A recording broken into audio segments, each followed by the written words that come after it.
Il est 13 h, vous êtes sur la chaîne qui rassemble. Bonjour et bienvenue.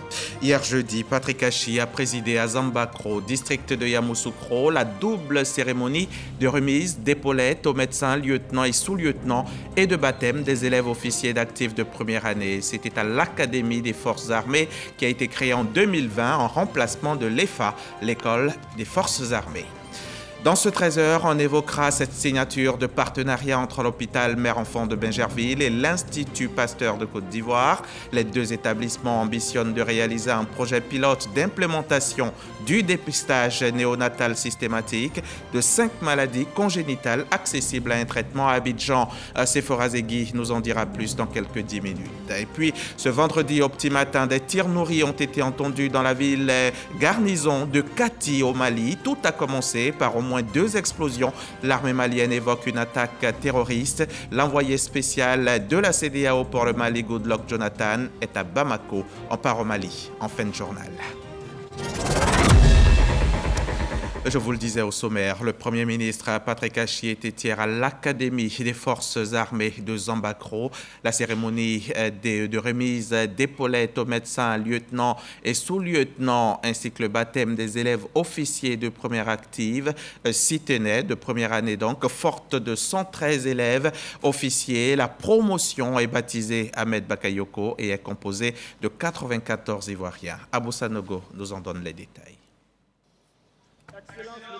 Le Premier ministre Patrick Achi à la toute première fête de l'Académie des Forces armées de Zambakro, chargé d'assurer la formation des élèves officiers et le perfectionnement des officiers stagiaires. Une fête qui a consacré le baptême de la 53e promotion des élèves officiers d'actifs de première année. La promotion s'appellera la promotion triomphe. Et votre pareil sera le général de corps d'armée pour Après avoir achevé leurs années d'études et confié le drapeau de l'Académie à leurs cadets, les élèves officiers de la 52e promotion et ceux de la 16e promotion des médecins élèves officiers, baptisés promotion Ahmed Bakayoko, ont été promus. Et ils ont reçu les insignes de leur grade des mains du chef du gouvernement Patrick Achi et ont prononcé le serment d'allégeance qui les liera pour leur vie entière à leurs armées respectives. Nous entendons placer au centre de la formation qui sera désormais ici délivrée la transmission des valeurs que sont la probité, la dignité et la fierté. Caractéristiques chères à tout officier digne de ce nom, l'éthique devra par voie de conséquence être intimement liée à l'image de la toute nouvelle Académie des Forces armées. Après la remise des épaulettes par leurs parrains du 29e cours d'état-major, ces jeunes médecins, lieutenants et sous-lieutenants ont adressé leur premier salut d'officier au Premier ministre Patrick Achi, représentant le président de la République Alassane Ouattara. Les premiers ont été invités à être des modèles par le ministre d'État, ministre de la Défense Téné Birema Ouattara. Sous-lieutenant de la promotion Ahmed Bakayoko, montrez-vous digne du nom que vous portez. Élève officier de la 53e promotion Triomphe est votre nom de baptême. Faites preuve de témérité et de courage en toutes circonstances. Ayez toujours à l'esprit votre nom de baptême. Il sera pour vous une source de motivation. Élève officier de la promotion Triomphe, sous-lieutenant de la promotion Ahmed Bakayoko, et lieutenant de la 16e promotion des médecins officiers, à vous tous, j'exprime mes encouragements. Persévérez sur la voie du travail bien fait, de l'intégrité et du dévouement au service de nos nations. La promotion Ahmed Bakayoko, avec pour parrain le général de corps d'armée en 2e session Philippe Mangou, ambassadeur de la Côte d'Ivoire en Allemagne, est forte de 113 élèves officiers, dont 94 de la Côte d'Ivoire. Elle comporte en son sein 13 élèves officiers féminins. Quant à la 16e promotion des médecins élèves officiers, elle est forte de 7 médecins élèves officiers, dont 6 généralistes et 1 pharmacien. Un défilé des troupes à pied, exécuté par les élèves officiers d'actifs de première année. Il est promu à constituer l'autre temps fort de cette double cérémonie. Du côté de la police nationale, il y a aussi eu cérémonie de baptême et de remise d'épaulettes. Une cérémonie en l'honneur de 99 élèves commissaires de police de la promotion 2020-2022. Leur devise à eux, c'est loyauté, rigueur, probité. Depuis l'École nationale de police, Walter Amadou Ouattara. École de police d'Abidjan. Mobilisation des parents et amis à la cérémonie de baptême et de remise d'épaulettes à 99 élèves commissaires de police. Ils sont issus de la promotion 2020-2022. Il s'agit de 53 élèves commissaires de police issus du concours professionnel, dont 49 hommes et 4 dames, et de 46 élèves commissaires de police issus du concours direct, dont 40 hommes et 6 dames, soit au total 89 hommes et 10 femmes, dont un médecin ophtalmologue. Après 24 mois de formation, ces désormais commissaires de police célébrés aujourd'hui ont pour major de promotion Seka Roland qui a obtenu comme note 14,68 sur 20. Une performance saluée par le ministre de l'Intérieur et de la Sécurité, Vagondo Diomandé. Ces performances aussi flatteuses qu'encourageantes de nos élèves sont surtout à mettre à l'actif de la direction de la formation de l'école de police d'Abidjan dans un cadre en constante amélioration. Le mérite des enseignants et des encadreurs de l'école, mesdames et messieurs, doit être également salué.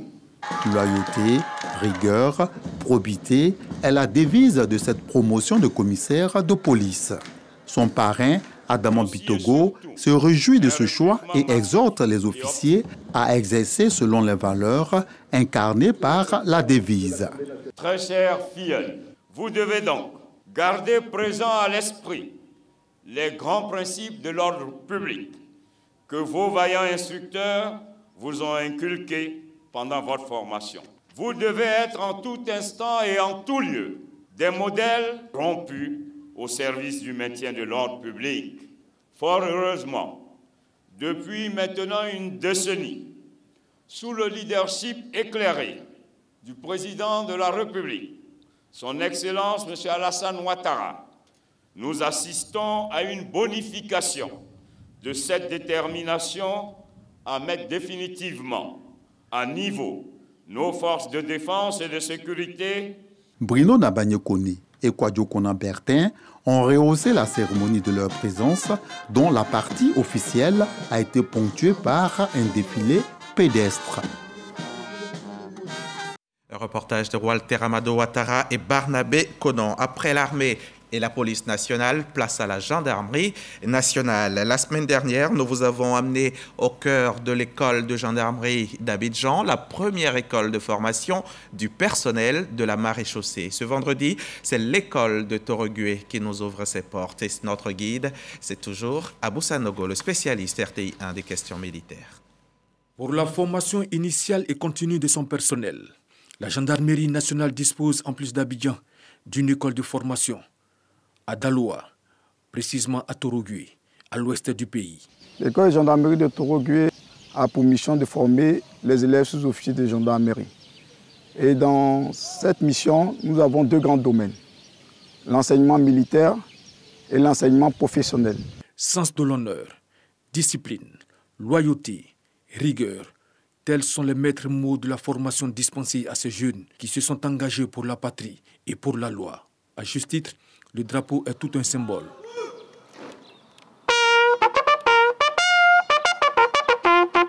Nous avons dans la tête amener la liberté, notre devoir sera avec un modèle d'espérance pour nous. À Torogué, la formation, c'est aussi la condition physique du gendarme. De jour comme de nuit, les activités s'enchaînent. Le taekwondo à la gendarmerie nous permet d'être physiquement au point. Ça nous permet d'éviter à tout moment de faire usage de nos armes. En plus des exercices physiques, des cours théoriques et pratiques en rapport avec la mission de la gendarmerie, notamment la protection des personnes, des biens et la défense opérationnelle du territoire sont exécutés au quotidien. L'école de gendarmerie de Torogué, c'est aussi le perfectionnement des officiers de l'institution et des pays amis à travers le cours des commandants d'unités de gendarmerie. On doit avoir un comportement de responsable. Torogui, c'est aussi l'antre du gendarme commando. Les bérets rouges, stress, rusticité sont au cœur de la formation de cette élite de la maréchaussée. Objectif, former des personnels capables de faire face à tous les types de menaces. Donc, le stagiaire il va se saisir de la corde à bras ferme, il va grimper les plats du pied contre le mur jusqu'en hauteur. Une fois là-bas, il y a une plateforme, il s'installe. Et de l'autre côté de la plateforme, on va trouver une passerelle. Il se met sur la passerelle, il y a un fer qui est là-bas, ça s'appelle l'asperge. Et il va prendre l'asperge en formant une clé, la descente doucement en regardant la direction de marche jusqu'à ce qu'il atterrisse les jambes fléchies. Depuis sa création en 1998, l'école de gendarmerie de Torogui a formé 12 254 gendarmes. La 22e promotion qui achève sa formation prêtera le serment d'allégeance à l'État avant de rejoindre les unités opérationnelles pour servir avec honneur et fidélité. La mission de l'école de gendarmerie est d'inculquer à ces stagiaires les rudiments nécessaires à l'exercice de leurs fonctions afin de pouvoir servir dans toutes les unités. Et nous demandons à toute la population de venir massivement le vendredi 22 juillet 2022 afin d'assister à la double cérémonie de baptême et de prestation de serment pour voir un peu les acquis, sinon le savoir-faire et le savoir-être de ces stagiaires.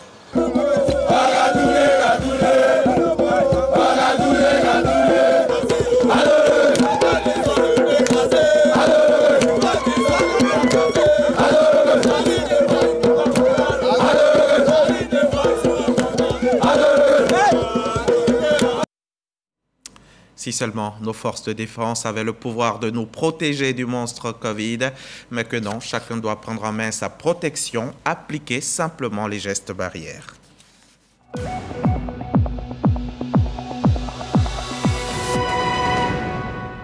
Appliquez les gestes barrières, même si vous êtes vacciné, parce que le coronavirus est toujours présent et il continue à faire mal. Hier, par exemple, les autorités ont enregistré 103 nouvelles contaminations, ce qui fait à ce jour 84 845 cas. 357 personnes sont actuellement malades en Côte d'Ivoire et on déplore 808 décès. Alors, il faut continuer à se protéger, car se protéger, c'est aussi protéger les autres. À côté du coronavirus qui piétine la planète depuis plus de 2 ans, d'autres pathologies méritent bien toute notre attention, notamment les maladies congénitales. Et bonne nouvelle, l'hôpital Mère-Enfant de Bingerville et l'Institut Pasteur de Côte d'Ivoire projettent de réaliser un projet pilote d'implémentation du dépistage néonatal systématique de quelques maladies congénitales accessibles à un traitement à Abidjan. Et pour cette phase pilote, plus d'1 millier de nouveau-nés du district d'Abidjan seront dépistés. Précision à Sephora Zegui, service société RTI.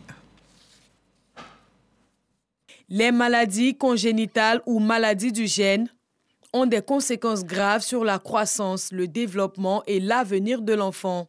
Mais dépisté tôt et pris en charge, l'enfant peut aspirer à une vie sociale normale. C'est le cas de Djeneba, mère d'un enfant atteint d'hypothyroïdie congénitale, c'est-à-dire le manque de production d'hormones thyroïdiennes qui peut entraîner un retard mental chez l'enfant. Détecté très tôt, l'enfant de Djeneba mène aujourd'hui une vie saine et épanouie. J'ai été appelée justement pour m'informer que l'enfant avait l'hypothyroïdie congénitale et qu'il fallait qu'il soit sous traitement tout de suite. Et il est sous le lévothyrox à vie. Il prend son traitement à jour. Il est normal. Ils sont jumeaux, donc la différence se serait vue. Il n'y a aucune différence entre lui et son jumeau. Il sera désormais possible en Côte d'Ivoire de faire le dépistage néonatal systématique de 5 maladies congénitales accessibles à un traitement à Abidjan, ce qui n'était pas le cas auparavant. Cet échange de parapheurs entre l'hôpital Mère-Enfant de Bingerville et l'Institut Pasteur marque le début d'un engagement pour la prise en charge des enfants atteints de drépanocytose et autres maladies congénitales. Nous avons l'habitude du dépistage et en plus nous avons toutes les compétences pour prendre en charge les patients qui seraient positifs au dépistage d'une de ces maladies. Parce qu'en fait, ce qui est vraiment important, il faut dépister, bien entendu, c'est très important, mais c'est encore plus important de traiter les bébés avant que les complications n'arrivent. Parce que certaines complications, le retard intellectuel, etc., certaines sont irréversibles. Et donc, il faut les dépister dans les 3 premiers jours et commencer le traitement pour certaines des affections le plus rapidement possible. Plus d'1 milliard de francs CFA, c'est le coût du projet pilote, 73,5% du financement fourni par l'État de Côte d'Ivoire et 26% par des partenaires.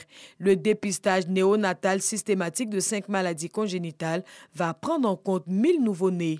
Mireille Dosso, la directrice de l'Institut Pasteur, fait d'ailleurs un plaidoyer. On veut faire une étude pilote pour voir l'importance des maladies génétiques congénitales, notamment les 5 maladies génétiques congénitales pour lesquelles il y a une prise en charge qui est possible en Côte d'Ivoire.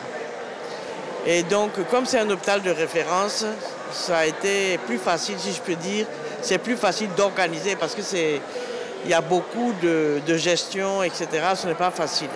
Et on espère que les premiers partenaires qui nous ont aidés pour payer, en fait, ces dépistages, parce que c'est coûteux, n'est-ce pas, pourront nous permettre de faire venir aussi d'autres partenaires parce que normalement, il faudrait qu'on puisse faire 20 000 enfants pour pouvoir avoir une idée de ces maladies dans notre pays et voir au plan de la santé publique si c'est important de mettre, que le gouvernement mette un programme de dépistage sur l'ensemble du pays. Le dépistage néonatal congénital systématique vise à mettre en œuvre avant l'apparition de symptômes une prise en charge adaptée afin de limiter de très graves dommages sur le développement physique et psychique de l'enfant. Il permet également d'éviter ou de réduire le risque de morbidité, mortalité liée à ces maladies en Côte d'Ivoire. Parce que l'enfant, c'est tout notre trésor. Et justement, cette année, à l'occasion de la journée de l'enfant africain, c'est au centre de réinsertion des mineurs de Bouaké que la cérémonie a été célébrée. Occasion pour les acteurs du système judiciaire de sensibiliser les populations sur l'ensemble des pratiques néfastes pouvant affecter les enfants. Le reportage de Charles Tatou, RTI Bouaké. Initiant les enfants au contact du système judiciaire à l'apprentissage de différents métiers comme la couture mixte, la coiffure mixte, l'informatique, le tissage de pagne, l'agro-pastoral et la boulangerie-pâtisserie. Le centre de réinsertion des mineurs de Bouaké a servi de cadre à la célébration de la journée internationale de l'enfant africain. Une opportunité pour les responsables du dit établissement de faire découvrir leur centre au grand public, mais également une occasion pour les acteurs du système judiciaire de sensibiliser sur les pratiques néfastes affectant les enfants. Au niveau de notre système, nous avons 4 types d'enfants. Les enfants dits en danger, c'est-à-dire les enfants livrés à eux-mêmes à risque de basculer dans la délinquance. Les enfants qui sont infracteurs, c'est-à-dire qui ont commis des infractions de faible gravité, les petits vols larcins qui n'ont pas besoin de se retrouver dans un système beaucoup plus coercitif qu'on envoie ici pour un recadrement, un encadrement. Nous avons des enfants dits victimes de toutes sortes d'abus ou de maltraitance et enfin les enfants témoins qui peuvent être impliqués dans des procédures où leur témoignage peut les mettre en danger pour des questions de sûreté. Ils peuvent être présents dans nos centres. Aucun enfant ne doit être rejeté. C'est facile de dire que l'enfant, c'est l'avenir de la nation. Mais on aide l'enfant à se construire pour être l'avenir de la nation. Bon, donc ceux d'entre eux qui, par malchance, sont rejetés par la société, nous sommes là avec notre filet de protection pour essayer de les remettre sur le chemin. La Côte d'Ivoire et le Maroc ont les meilleurs systèmes de protection des mineurs en Afrique. Ça traduit suffisamment, éloquemment, les résultats que nous produisons. Sketch, poésie et ballet des pensionnaires ont meublé le programme de la célébration. À présent, un mot de sexualité, mais sexualité précoce. L'initiation précoce de l'activité sexuelle est définie comme ayant eu de premiers rapports sexuels vaginaux avant ou à l'âge de 14 ans. La Jeune Chambre internationale en fait son cheval de bataille. On y reviendra dans nos prochains journaux. Alors, non à l'activité sexuelle précoce, non aux grossesses en milieu scolaire. L'école sert à instruire les élèves, à leur transmettre transmettre des connaissances. Il faut donc se concentrer sur l'essentiel, avoir de bons résultats et les récompenses suivront certainement. Pour preuve, les 12 meilleurs élèves de Côte d'Ivoire sont en route pour des vacances sur la Côte d'Azur en France. Un voyage offert par la Fondation Children of Africa qui promeut l'excellence. Les 12 champions ont été présentés hier à la presse. Ils sont 12 élèves âgés de 14 à 17 ans, dont 6 filles et 6 garçons sélectionnés sur la base de leurs résultats scolaires. Ces derniers vont découvrir cette année la Côte d'Azur en France, un cadeau offert par la première dame, Madame Dominique Ouattara. La sélection s'est faite de manière suivante. Premièrement, la direction des écoles, lycées et collèges, la DELC, du ministère de l'Éducation nationale, rassemble les meilleures moyennes générales des élèves des différentes directions régionales et les remet à la Fondation Children of Africa. Deuxièmement, la Fondation, à son tour, propose une liste de 12 élèves sélectionnés à travers les différentes régions de la Côte d'Ivoire en respectant la parité 6 filles, 6 garçons, qui est ensuite validé par le ministère. Cette année, le partenaire de la Fondation Children of Africa est venu chercher les enfants jusqu'à Abidjan. Pour lui, il s'agit avant tout d'offrir 21 jours de vacances éducatives aux meilleurs élèves de Côte d'Ivoire. Nous avons un partenariat avec la Fondation Children of Africa sous l'impulsion de la première dame de Côte d'Ivoire pour récompenser ces jeunes élèves, brillants élèves, de façon à leur offrir un séjour de 3 semaines dans un centre qui est une sorte de campus de vacances international où se regroupent des activités d'enseignement, de loisirs, culturels et surtout un lieu de rencontre internationale permettant à ces jeunes une ouverture vers un nouveau monde, si j'ose dire. Lancé en 2015, ce séjour éducatif revient cette année après 2 ans d'interruption due à la Covid-19. Une initiative fortement saluée par la ministre de l'Éducation nationale et de l'alphabétisation. La colonie de vacances offre le cadre approprié à vos enfants pour développer leur autonomie et surtout le sens de l'initiative. À leur retour à la maison, ils auront certainement beaucoup appris et beaucoup de choses à partager. En 6 éditions, ce sont au total 54 enfants qui ont bénéficié de la générosité de Madame la Première Dame. Madame le directeur de cabinet, merci de traduire notre gratitude et celle de toute la communauté éducative à la Première Dame, cette étoile filante qui illumine les cœurs des enfants et des parents de Côte d'Ivoire. Le séjour culturel, récréatif et varié se déroulera au Centre méditerranéen d'études françaises de Cap-d'Aille. Reportage signé Abdoulaye Koné et Jérôme Begré. On dit que celui qui a faim n'est pas libre. Il faut donc lutter contre la faim. Et c'est ce à quoi s'attelle la GIZ à travers son projet ProCiv. La coopération allemande vient de lancer officiellement à Dzopé, région de Lamé, la dissémination des innovations dans les chaînes de valeur bananes, manioc et cacao en Côte d'Ivoire. Godefroy Okambawa, notre reporter, nous indique que l'activité consiste à vulgariser les techniques culturelles innovantes. On regarde. Augmenter la performance des producteurs agricoles et les rendre plus compétitifs. C'est l'objectif du projet ProCiv lancé par l'Allemagne à travers la GIZ. Il s'agit d'intégrer des techniques innovantes dans la pratique des activités agricoles. À Dzopé, dans la région de Lamé, les producteurs de bananes plantains, de manioc et de cacao, réunis en coopérative, reçoivent une formation. La GIZ, à travers ces projets, ils nous aident, ils nous soutiennent par rapport à tout ce qui se passe. Et quand ils ont demandé à ce qu'on puisse venir pour ce lancement de ce projet-là, on a vu que c'était encore meilleur. Nous devons tout faire pour mener à bien ce projet, ce programme, afin que d'autres coopératives dans toute la Côte d'Ivoire puissent en bénéficier. Selon le chef du projet, cette technique innovante est une réponse à la lutte contre la faim et la cherté de la vie. Le plus important est le dialogue avec les agriculteurs et avec les représentants des coopératifs. Seulement ensemble, nous avons la possibilité d'améliorer les innovations qui sont très importantes pour améliorer la productivité et aussi les revenus pour les petits agriculteurs. En marge de cette rencontre, des coopératives agricoles ont reçu des tricycles afin de faciliter l'acheminement de leur production sur le marché. Des actions qui permettront également d'améliorer leurs conditions de vie. Les autorités préfectorales et le conseil régional de la Mé saluent cette initiative qui accompagne les actions du gouvernement. Les premières étapes, c'était les communes de Yopougon et Abobo. Hier, c'est Koumassi, au sud d'Abidjan, qui a accueilli le mouvement DAN de la diaspora. C'est un mouvement qui, selon ses initiateurs, s'inscrit dans le cadre de la promotion de la cohésion sociale et de la réconciliation nationale. Patricia Omouetia nous en dit plus. Rencontre massive de la communauté DAN pour un idéal commun, le développement du Tonkui. Un défi à relever dans l'intérêt du développement de leur région.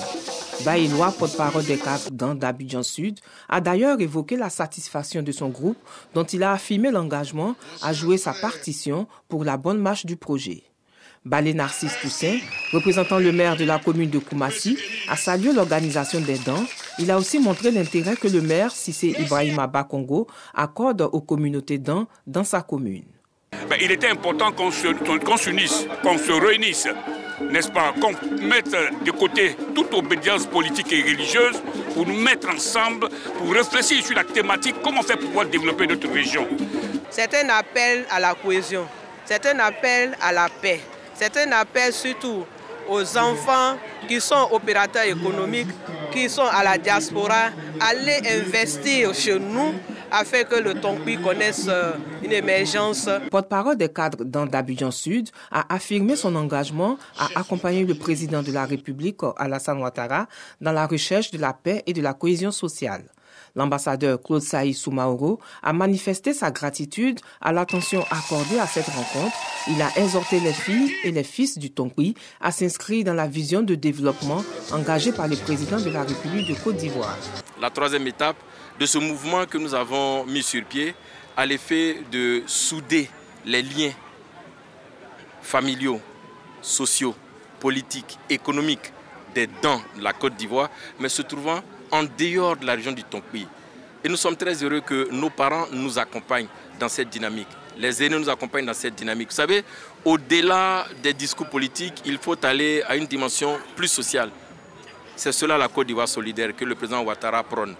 La cérémonie s'est achevée par des dons en nature et en numéraire. On prend à présent la direction de Dabakala dans le handball où une centaine de chefs traditionnels viennent de recevoir leurs arrêtés de nomination. Ils sont au nombre de 105 précisément. Leur rôle, c'est de contribuer à cultiver la paix, l'unité et le vivre ensemble. Reportage Kader Sogodogo de la station régionale RTI Boaké. 105 chefs traditionnels du département de Dabakala reçoivent leur arrêté de nomination. Un acte qui permettra à ces chefs d'exercer désormais dans la légalité leur rôle d'auxiliaire de l'administration. Félicitant ses nouveaux collaborateurs, le préfet du département de Dabakala les met face à leurs nouvelles responsabilités. Vous êtes investi d'une mission qui est parfois délicate et je voudrais appeler votre attention. Vous avez l'obligation de traiter tous les fils qui relèvent de votre autorité avec égalité. Par rapport à cela, vous devez apporter une neutralité absolue. Le parrain de cette cérémonie a pour sa part recommandé 3 valeurs au nouveau chef, à savoir la neutralité, l'exemplarité et la justice. Yé Ouma exhorte les garants des us et coutumes à œuvrer au quotidien pour la consolidation de la paix et à veiller à la sécurité de leur population. Nous voulons dire merci au chef de l'État qui, après son accession au pouvoir, a donné un cachet particulier à la chefferie en faisant d'elle une institution dont nous sommes membres. Un chef, c'est d'abord le premier maillon de tout un pays. C'est le premier maillon. Parce que quand il y a la paix dans le pays, ça commence d'abord par les villages. Cette cérémonie s'est tenue dans la pure tradition Djimini, au cours de laquelle ont presté plusieurs groupes de danse traditionnelle du département de Dabakala. L'actualité internationale nous amène tout d'abord au Mali, où des tirs nourris ont été entendus dans la ville garnison de Kati ce vendredi, peu après 5 heures du matin, 5 h temps universel. Tout a commencé par au moins 2 explosions ce vendredi. C'est une partie du camp de Kati, fief de la junte militaire situé à 15 km de Bamako, qui a d'abord été visé. Ces événements interviennent au moment où l'envoyé spécial de la CEDEAO pour le Mali, Goodluck Jonathan, est à Bamako. L'armée évoque une attaque terroriste. Sadio Mané a été élu joueur africain de l'année pour la 2e fois consécutive et a devancé Edouard Mendy et Mohamed Salah. Chez les femmes, c'est la Nigériane Assissat Oshoala qui a été récompensée.